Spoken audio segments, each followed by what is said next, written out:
ভারতবর্ষের মানুষ যদি কোনোদিন বিবেকানন্দকে ভুলে যায় তাহলে তা হবে তাদের মৃত্যুর সমান। 4 জুলাই 1902 খ্রিস্টাব্দ। স্বামী বিবেকানন্দের দেহান্ত ঘটেছে। বেলুড় মঠের যেখানে বিবেকানন্দ মন্দির এখন, সেখানে তার মরদেহ রাখা হয়েছে। এরপর চিতায় অগ্নিসংযোগ করা হলো। দাউ দাউ করে আগুন জ্বলছে। ভগিনী নিবেদিতাও একটু দূরে দাঁড়িয়ে দেখছেন। গভীর দুঃখের সঙ্গে নিবেদিতা দেখলেন চিতার আগুন আস্তে আস্তে গ্রাস করছে স্বামীজির দেহকে, এবং সেই আগুন প্রায় ছুঁতে চলেছে সেই উত্তরীয়টিকেও। নিবেদিতা ভাবছেন, হায়, ওই উত্তরীয়টিও পুড়ে ছাই হয়ে যাবে।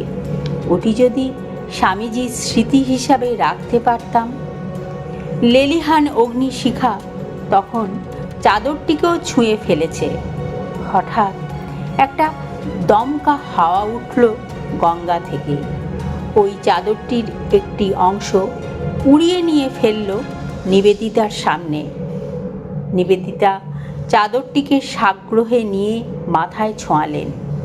পরে আমেরিকায় মিস ম্যাকলিয়ডকে লিখছেন, আমি চেয়েছিলাম ওই চাদরটিকে তোমার জন্য রাখতে, কিন্তু আগুন ধরে গিয়েছিল তাতে। ভাবলাম সেটিও শেষ হয়ে যাবে। আমার জন্য, তোমার জন্য স্বামীজির শেষ দিনের স্মৃতি আর কিছু থাকলো না। তখনই গঙ্গার হাওয়া ওটিকে তুলে আমার সামনে ফেলে দিল। আমি ওটি রেখে দিয়েছি তোমার জন্য। আর জানো, যখন চাদরটির টুকরো আমার কাছে এসে পড়ল, আমার কি মনে হলো? তখন আমার মনে হলো গুরুদেব যেন পৃথিবীর অপর প্রান্ত থেকে একটি বার্তা পাঠিয়েছেন, যেন একটি চিঠি। তাই আমার ধারণা, প্রিয় ওম, আমাদের স্বামীজি মারা যাননি। তিনি মৃত নন, তিনি জীবিত, চিরজীবিত। ঠিক তাই স্বামী বিবেকানন্দ যুগ যুগান্তরে একইভাবে জীবিত থাকবেন। স্বামীজি বলছেন, এমনও হতে পারে যে আমি হয়তো বুঝব এই দেহের বাইরে চলে যাওয়া, এই দেহকে জীর্ণ পোশাকের মতো ফেলে দেওয়াই আমার পক্ষে হিতকর, কিন্তু আমি কোনোদিন কর্ম হতে ক্ষান্ত হব না, যতদিন না সমগ্র জগৎ ঈশ্বরের সঙ্গে একাত্ম অনুভব করছে।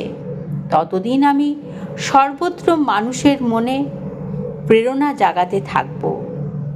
নিবেদিতার মতো জোসেফিনও বিশ্বাস করতেন স্বামীজি চিরজীবিত, তার মৃত্যু নেই। একবার বেলুড় মঠে একজন সন্ন্যাসী তার কাছে বলেছিলেন, স্বামীজি ওয়াজ। তাকে থামিয়ে দিয়ে বৃদ্ধা জোসেফিন জ্বলন্ত চোখে বললেন, what? Swamiji was? No, Swamiji is, my boy, Swamiji is. সেই মৃত্যুঞ্জয়ী বিবেকানন্দই আসল বিবেকানন্দ। জগতের মানুষ কি তাকে চিনেছে? যিনি তার ললাটে মৃত্যুঞ্জয়ী ভাগ্য লিখন নিয়ে জন্মেছিলেন, তাকে কি আমরা চিনেছি? জানি না। তবে তিনি স্বয়ং বলেছিলেন, কে আমি তা লেখা আছে আমার ললাটে। যদি তার পাঠোদ্ধার করতে পারো, ধন্য তুমি। আর যদি না পারো, তাহলে দুর্ভাগ্য তোমাদের, আমার নয়।